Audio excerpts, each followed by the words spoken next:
First alert this morning, understanding the long-term impacts of concussions. Aisha's at First Alert Safety Desk this morning. Earlier we talked about the symptoms, Aisha, as young athletes are back on the field and back in the gym, but you're learning how early treatment can be life-saving. Right, Emerson. Experts I spoke with say the risk of not getting treated early or at all means longer recovery times, serious complications like CTE, and the worst would be a second impact or concussion that in some cases could lead to death. This is why it's so important young athletes speak up, and if parents or coaches notice changes, to get that person checked out as soon as possible. A licensed athletic trainer I spoke with says kids are more vulnerable to concussions because of the phase of development they're in. For them, it may take longer to recover because they're active, they're in school most of the day, they're being stimulated in classes and at home with different activities. So experts suggest reeling those kids back in, explaining the importance of resting and following the recovery plan their doctor sets up. It's also important to remember everyone is different. My concussion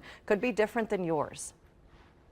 It can be small hits. It can be small, multiple hits. And any impact and your impact and my impact might be different. It could take very little for me to get a concussion, and you would need a full blown, impact. But everybody is so different, and everybody's susceptible at a different rate.